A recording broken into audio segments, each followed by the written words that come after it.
Hi friends, welcome back to our channel. இதுக்கு முன்னாடி வீடியோல ஜப்பான் பேர்ல் ஹார்பர்ல அமெரிக்கா மீது நடத்திய அட்டாக் பத்தி பார்த்தோம். அதை தொடர்ந்து நடந்ததுதான் தி மேன்ஹாட்டன் ப்ராஜெக்ட். அதை பத்தி இன்னைக்கான வீடியோல பார்க்கலாம் வாங்க. அதுக்கு முன்னாடி நம்ம சேனலை சப்ஸ்கிரைப் பண்ணலன்னா மறக்காம சப்ஸ்கிரைப் பண்ணிக்கிட்டு இந்த வீடியோவை லைக் பண்ணிட்டு உங்க ஃப்ரெண்ட்ஸுக்கு ஷேர் பண்ணுங்க. வாங்க வீடியோக்குள்ள போலாம்.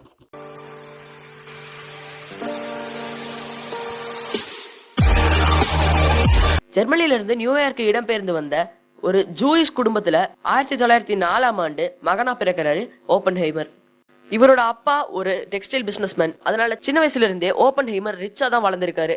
அப்படி இருக்க டைம்ல இவர் ஸ்கூல் படிப்பு முடிச்சுட்டு காலேஜ் எங்க சேரலாம் அப்படின்னு சொல்லிட்டு யோசிக்கும் போது ஹார்வர்ட் யூனிவர்சிட்டியில ஜாயின் பண்றாரு. அவருக்கு ரொம்பவே பிடிச்ச சப்ஜெக்டான கெமிஸ்ட்ரி எடுத்து படிக்கலாம்னு நினைக்கும் போது அவருக்கு கெமிஸ்ட்ரியை தாண்டி இன்னொரு சப்ஜெக்ட்ல ஆர்வம் இருக்கு அப்படின்னு தெரிய வருது. அதுதான் பிசிக்ஸ். சரி, நம்ம எக்ஸ்பெரிமெண்டல் பிசிக்ஸ் எடுத்து படிக்கலாம்னு முடிவு பண்றாரு. பிசிக்ஸ் படிக்கும் போதே அது கூட சேர்த்து கிரீக் லிட்ரேச்சர், சான்ஸ்கிரிட்னு நிறைய விஷயங்களை படிக்க ஆரம்பிச்சிருக்காரு. இவரு தன்னோட நேரத்தை பெரும்பாலும் லைப்ரரியில தான் செலவு பண்ணுவாராம். இந்த காலகட்டத்துல ஓப்பன்ஹைமர் ஒரு டிசீஸால பாதிக்கப்படுறாரு. அதுதான் கொலைட்டிஸ்.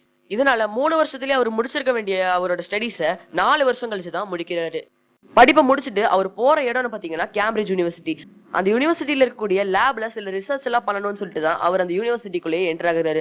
ஆனா அங்க போனதுக்கு அப்புறமா அங்க ரிசர்ச் கண்டக்ட் பண்ண அவருக்கு விருப்பமே இல்லை. அப்படி இருக்கும்போது அவர் பிடிக்காத விஷயத்த செய்யறதுனாலேயே அவரு பயங்கரமான ஸ்ட்ரெஸ்ஸுக்கும் டிப்ரெஷனுக்கும் உள்ளாகிறாரு. ஆல்ரெடி அவர் பயங்கர கடுப்புல இருக்காரு. இப்படி இருக்கும்போது அங்க இருந்த ஒரு ப்ரொஃபசர் வேற இவரை அதை இதை செய்யு தேவையில்லாம வேலை வாங்கிட்டு இருந்ததுனால ஆப்பிள்ல சைனடை இன்ஜெக்ட் பண்ணி அவரை கொல்ல கூட முயற்சி பண்ணிருக்காரு.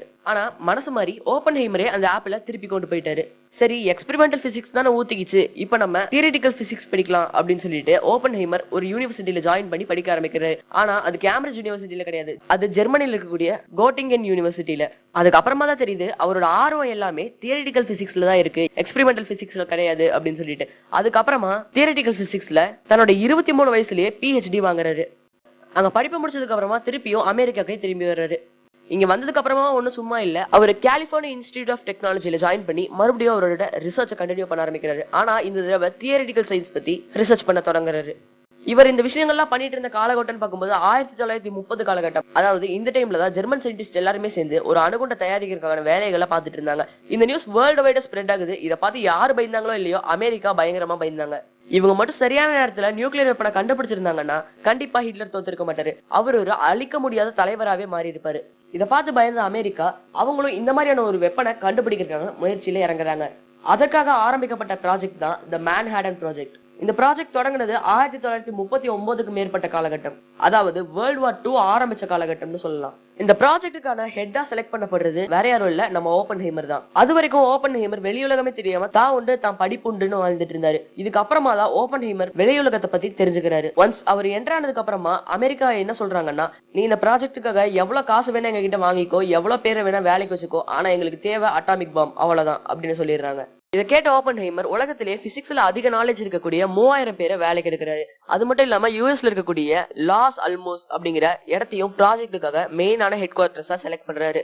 அது மட்டும் இல்லாம யுஎஸ் கவர்மெண்ட் கிட்ட இவரு இந்த ப்ராஜெக்டுக்காக வாங்கின தொகைன்னு பார்த்தா $6000. அந்த காலத்துல $6000 ரொம்பவே பெரிய விஷயம். இருந்தாலும் இவரை நம்பி யுஎஸ் கவர்மெண்ட் இந்த தொகையை கொடுக்குறாங்க. இருந்தாலும் ஓப்பன்ஹைமருக்கு இந்த காசு சுத்தமா பத்தவே இல்லை. கொஞ்சம் கொஞ்சமா அவங்க கிட்ட வாங்கிக்கிட்டே இருக்காரு. கிட்டத்தட்ட ஒரு 1945 காலகட்டத்துல இவரு அவங்க கிட்ட இருந்து இது வரைக்கும் வாங்கின மொத்த தொகைன்னு கணக்கு பண்ணி பார்த்ததுல $2 பில்லியன் தெரிய வந்திருக்கு. இந்திய மதிப்புல சொல்லணும்னா 1200 கோடி ரூபாய். நம்ம எல்லாருக்கும் இப்போ ஒரு சந்தேகம் வரும், இவர் படிச்சுட்டு இருந்தது தியரிட்டிக்கல் பிசிக்ஸ் தானே, இவர் எதுக்கு இந்த ப்ராஜெக்டுக்கு ஹெட்டா போடணும் அப்படின்னு சொல்லிட்டு. ஆனா இவர் தியரிட்டிக்கல் பிசிக்ஸ் படிச்சு முடிச்சுட்டு கலிபோர்னியா யூனிவர்சிட்டியில டீச் பண்ணிட்டு இருக்கும்போது சைட்ல ஒரு சின்ன ரிசர்ச்சும் பண்ணிட்டு இருந்திருக்காரு. அது என்னன்னா, நம்ம ஆட்டம்ஸ உடைக்கும் போது அதுல அளவுக்கு அதிகமான எனர்ஜி வெளிப்படும் அப்படிங்கிறது தான். இந்த அட்டாமிக் ஃபியூஷனை பத்தி சிம்பிளா சொல்லணும்னா, நம்ம உலகத்திலேயே கிடைக்கக்கூடிய டெட்லிஸ்டான எலமெண்ட்னா அது யுரேனியம் தான். யுரேனியமோட ஒரு ஸ்டேபிளான ஃபார்ம் தான் U338. அதாவது இது ஏன் U338 சொல்றாங்கன்னா, இதோட அட்டாமிக் மாஸ் வந்துட்டு 338. அண்ட் அட்டாமிக் மாஸை எப்படி கண்டுபிடிக்கிறதுனா, புரோட்டான்ஸ் மற்றும் நியூட்ரான்ஸோட அளவை நம்ம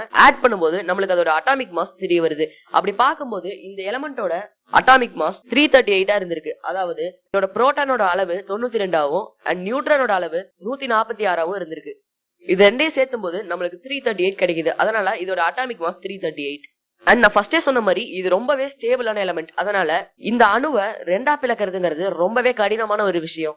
இதுக்கு ஏதாவது சப்ஸ்டியூட் கிரியேட் பண்ணணும் அப்படின்னு சொல்லிட்டு தேடிட்டு இருக்கும்போது இன்னொரு யுரேனியம் எலமெண்ட் கண்டுபிடிக்கிறாங்க. அது U335.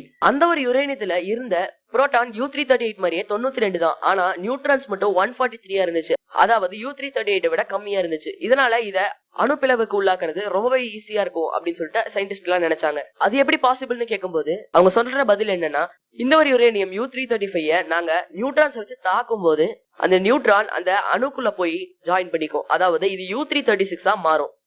அது மட்டும் இல்லாம இது ஒண்ணு U338 மாதிரி ஸ்டேபிளான எலமெண்ட் இல்ல, இது ரொம்பவே அன்ஸ்டேபிளான எலமெண்ட். அதனால இத அணுக்கருப்பிளவுக்கு உட்படுத்தும் போது என்ன ஆகும்னா, அதோட ஒரு ஹாஃப் பேரியம் 141 ஆகும், இன்னொரு ஹாஃப் கிரிப்டான் 92 ஆகவும் மாறும். அண்ட் இந்த ரெண்டு எலமெண்ட் பார்க்கும்போது இது ரொம்பவே ஸ்டேபிளான எலமெண்ட். அதனால இதுல எந்த பிரச்சனையுமே கிடையாது. ஆனா இப்படி பண்ணும்போது இன்னும் சில விஷயங்கள் எக்ஸ்ப்ளோர் ஆகும். அது என்னன்னா 3 நியூட்ரான், அதுக்கப்புறமா அளவு கடந்து எனர்ஜி. ஏன் இது அவ்வளவு டேஞ்சரஸ் அப்படின்னு பார்த்தா, இந்த 3 நியூட்ரான்ஸ் இன்னும் 3 U335 மோத விட்டோம்னா அது 3x3 9 நியூட்ரான்ஸ் வெளியிடும். அப்படியே இந்த ப்ராசஸ் நடக்கும்போது அந்த எனர்ஜியோட சப்ளையும் அதிகமாகும். அது மட்டும் இல்லாம நிறைய எலமெண்ட்ஸ் கூட மோத விடவும் முடியும். அப்படி வரக்கூடிய அளவு கடந்த எனர்ஜியை வச்சு ஒரு பாமே கிரியேட் பண்ணலாம் அப்படிங்கிற ரிசர்ச் தான் நம்ம ஓப்பன்ஹைமர் பண்ணிட்டு இருக்கிறது. இப்படி பண்ணிட்டு இருக்கும் போதே இன்னொரு விஷயத்தை கண்டுபிடிக்கிறாங்க. அதுதான் புளூட்டோனியம் 239. இதுக்கு முன்னாடி நான் ஒரு சில விஷயங்களை தப்பா சொல்லிட்டேன். அது யுரேனியம் 338 அது 238 and 235. இப்ப இவங்க கண்டுபிடிச்ச புளூட்டோனியம் பாத்தீங்கன்னா ரொம்பவே ஒரு அன்ஸ்டேபிளான எலமெண்ட். அதனால இத அணுக்கருப்பிளவுக்கு உட்படுத்தி எக்ஸ்பெரிமெண்ட் பண்ணி பாக்குறாங்க. அப்படி பாத்துக்கிட்டே இருக்கும்போது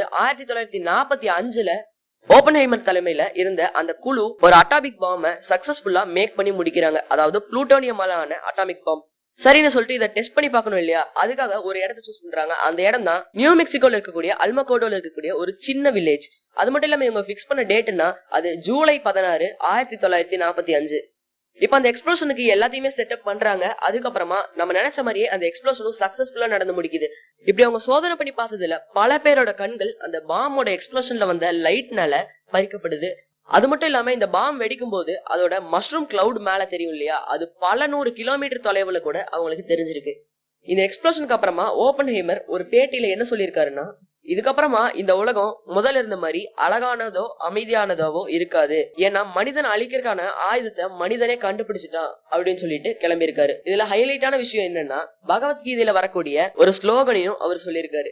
சரி, இப்ப ஃபீல்ட் டெஸ்ட் எல்லாம் முடிஞ்சிருச்சு. இப்ப பிராக்டிகலா அதை எக்ஸிக்யூட் பண்ணி பார்க்கணும்னு நினைக்கிற அமெரிக்க அரசு என்ன பண்றாங்கன்னா, ஜப்பான்ல இருக்கக்கூடிய ஹிரோஷிமா நாகசாக்கில அந்த பாமை எக்ஸ்ப்ளோர் பண்றதுக்கு முடிவெடுக்கிறாங்க. ஏன் அவங்க ஜப்பானை சூஸ் பண்ணாங்கன்னு பாத்தீங்கன்னா, இதுக்கு சில வருஷங்கள் முன்னாடிதான் அமெரிக்காவோட பேர்ல் ஹார்பரை ஜப்பான் அட்டாக் பண்ணிட்டு போயிருப்பாங்க. இதன் மூலமா அமெரிக்கா அதோட பல படைகளை இதுக்கு பழிவாங்கும் வகையில அங்க எரியப்பட்ட பாம்ல பல மக்கள் எலும்பெல்லாம் உருகி இறந்து போறாங்க. இன்னுமே அங்க பிறக்கக்கூடிய குழந்தைகளுக்கு அந்த அட்டாமிக் பாம் ரேடியேஷனோட எஃபெக்ட்ஸ் வந்துட்டு இருக்கு. சில குழந்தைகள் ஊனமா கூட பிறக்குறாங்க.